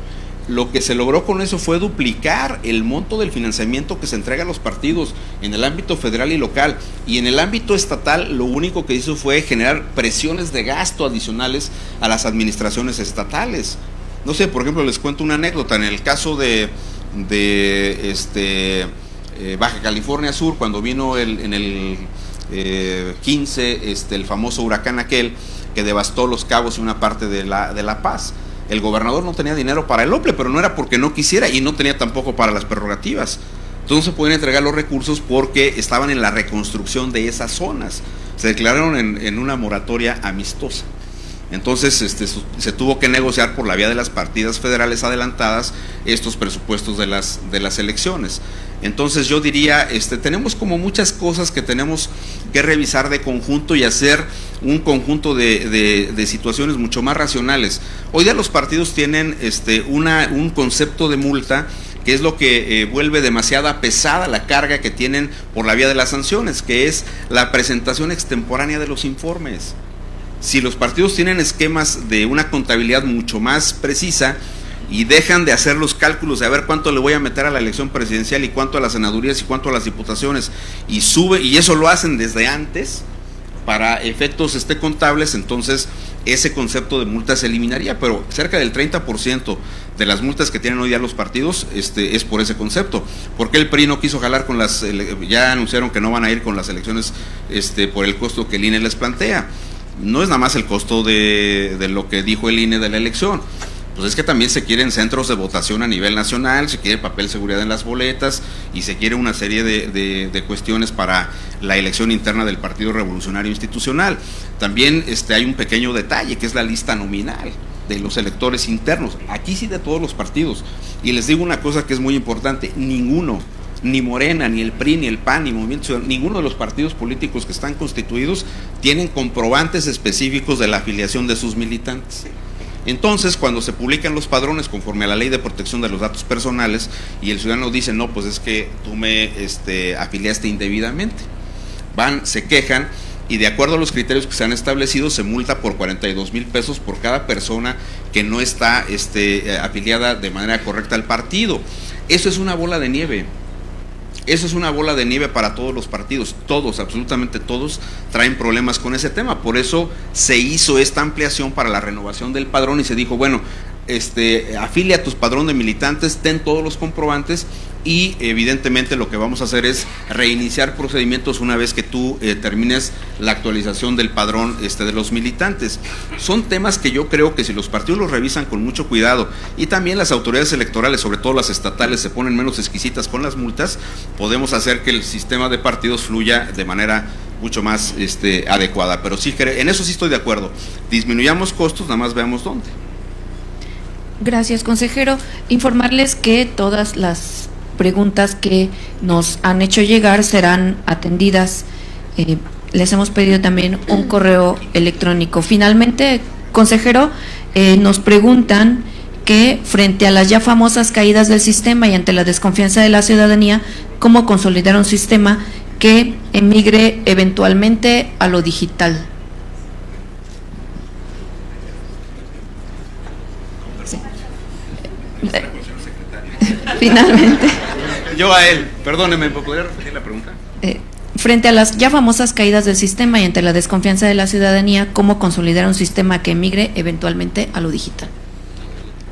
Miren, esta acuñación de la caída del sistema es de don Diego Fernández Ceballos, un hombre importante en el esquema de la transición política mexicana en el Partido Acción Nacional. En el año de 88, ya están muy lejos esas elecciones. En el 88, cuando se montó una especie de PREP y no le funcionó a los ingenieros en informática, y por aquí hay algunos expertos, yo no soy, pero cuando no funciona un sistema y ya no da ni para adelante ni para atrás, se llama la caída del sistema. Pero Diego Fernández es un hombre inteligente y es un político, y dijo, se cayó el sistema político, ¿se acuerdan? No, tengamos confianza en que el desarrollo tecnológico plantea opciones que incluso son auditables. Volvámoslas viables por la vía del consenso. ¿Qué significa el consenso? Que todo el mundo puede revisar cómo funcionan estos sistemas. Están las auditorías de la UNAM, están las auditorías del Politécnico Nacional. Y yo creo que ahí, por ejemplo, en la legislación se tiene que establecer un esquema en el cual los costos de las auditorías por las instituciones académicas sean un poquito más accesibles para los temas electorales, porque le meten duro también las instituciones académicas, no la Universidad de Guerrero, pero la UNAM y el Poli, la UNAM y el Poli, eso sí le meten pero sabroso a los costos de las auditorías. Entonces, yo ahí simplemente les diré, hay muchos detalles que apuntan a que la tecnología nos puede ayudar para hacer elecciones mucho más rápidas, confiables y obviamente creíbles. Muchas gracias, consejero. Continuamos con el programa, por favor. Gracias, consejera. Antes de continuar con este evento, me voy a permitir agradecer la presencia de la secretaria general del Partido Revolucionario Institucional, Gabriela Bernal Recendis. Gracias. También nos acompaña el presidente del Comité Ejecutivo Estatal del PRD, Ricardo Ángel Barrientos Ríos. Agradecemos la asistencia del coordinador de la Comisión Operativa Estatal de Movimiento Ciudadano, Luis Walton Aburto. Y nos acompaña también la delegada con funciones de presidenta del Partido Morena, la maestra Nora Janet Velázquez Martínez. Muchas gracias a todos por su asistencia. A continuación, el doctor J. Nazarín Vargas Armenta y la consejera Cintia Citlali Díaz Fuentes harán entrega de un reconocimiento al maestro Marco Antonio Baños Martínez y al doctor Raúl Fernández Gómez.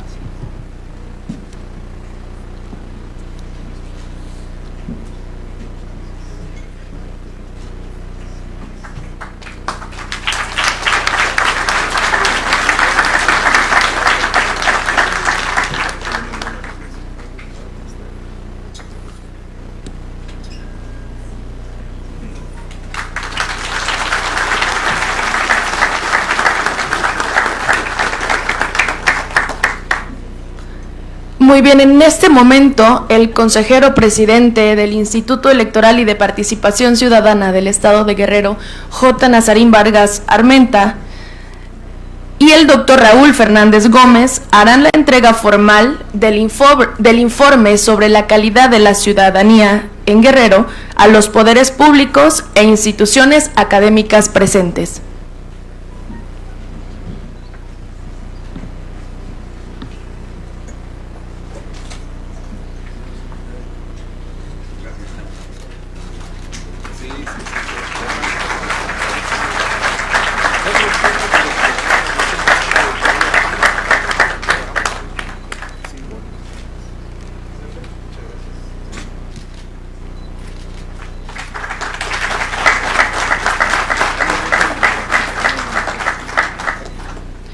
A continuación, invitamos al secretario general de Gobierno, Florencio Salazar Adame, para que nos dirija un mensaje.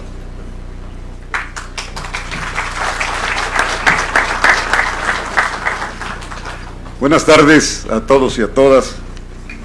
Me es grato representar al gobernador Héctor Astudillo en la presentación del informe sobre la calidad de la ciudadanía en Guerrero.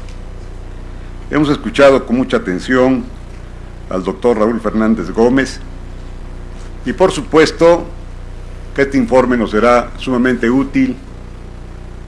Lo hemos consultado anteriormente y es objeto de que se puedan y podamos diseñar políticas públicas. Lo que ha señalado el doctor Fernández Gómez contiene una serie de indicadores que deben ser y son objeto de una seria preocupación. Dar una alternativa fehaciente a los jóvenes, generar oportunidades de desarrollo y crear una verdadera ciudadanía.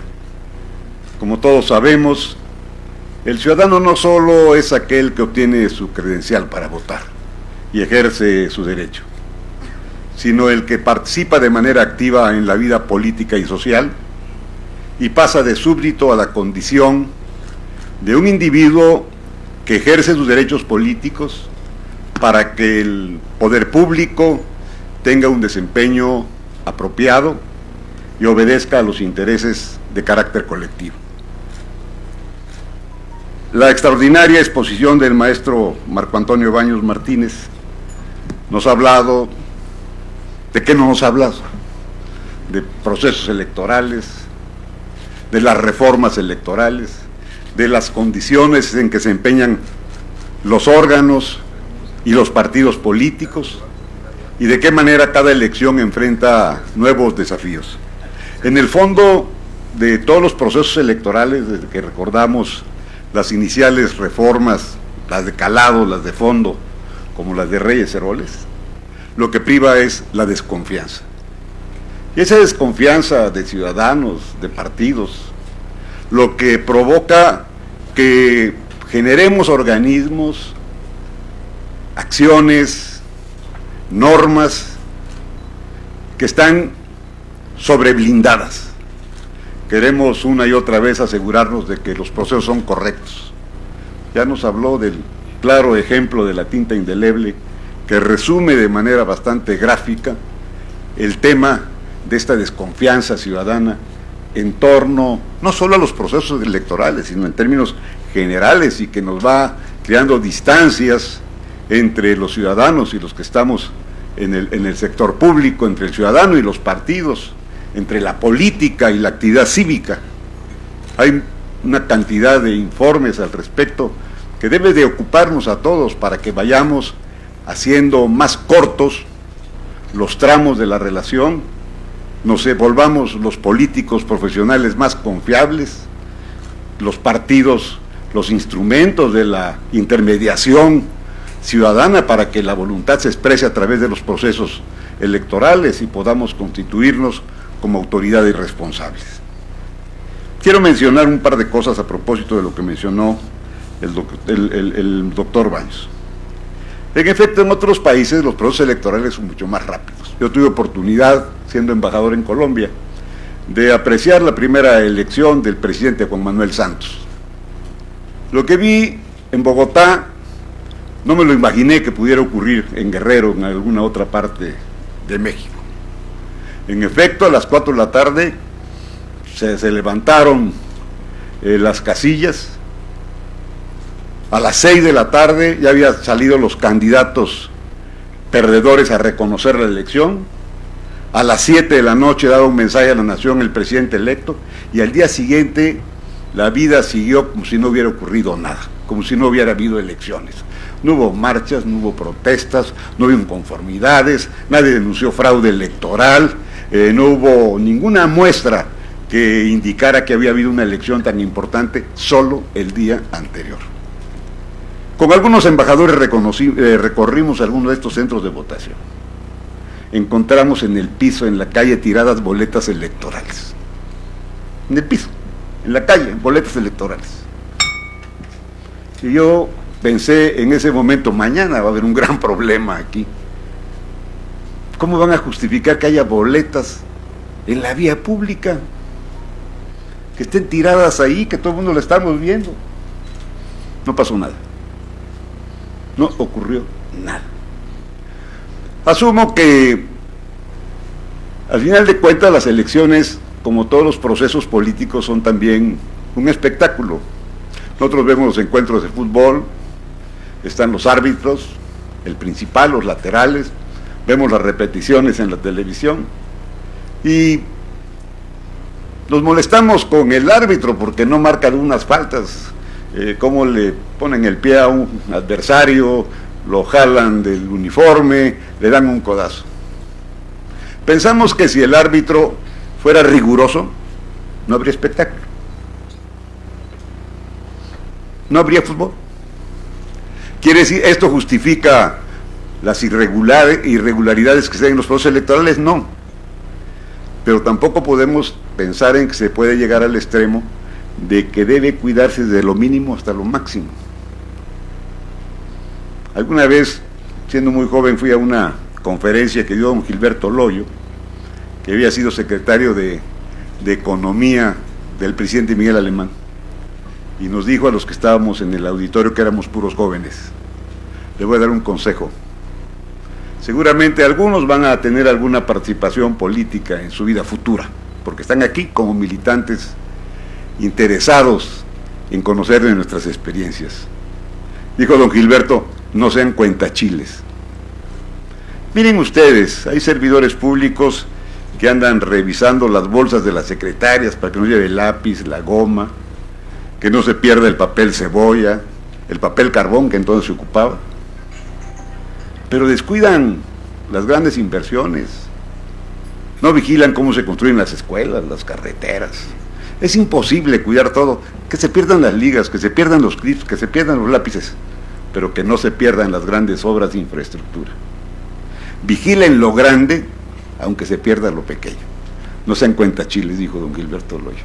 Bueno, si trasladamos todo este tipo de experiencias, creo que tenemos que vencer nuestra desconfianza, teniendo una mayor credibilidad en órganos electorales que nos han costado tanto en términos políticos y económicos, en darles nuestra confianza, porque además vamos a ganar todos. Vamos a ganar los ciudadanos, van a ganar los partidos, van a ganar los procesos electorales, va a ganar la administración pública y va a ganar nuestro país. Ya es hora de que México sea un país que no sea de desconfiados. No voy a abundar sobre muchos estudios que se han hecho sobre el carácter del mexicano, lo mismo de Samuel Ramos que de Octavio Paz, pero tenemos que confiar más en nosotros mismos, tenemos que creer más en nosotros mismos, tenemos que estar dispuestos a entregar nuestra credibilidad a los demás para que México sea mejor, para que seamos mejores ciudadanos, seamos mejores gobiernos. Y creo yo que con lo que hemos comentado, pues es suficiente de mi parte. Le agradezco tanto al maestro Fernández Gómez como al maestro Baños sus intervenciones, al maestro Nazarín Vargas, al doctor Nazarín Vargas por habernos invitado a este evento, al rector de la Universidad Autónoma de Guerrero, a la consejera Cintia, a todos y a cada uno de ustedes, y les entrego otra vez el saludo del gobernador Héctor Astudillo. Muchas gracias.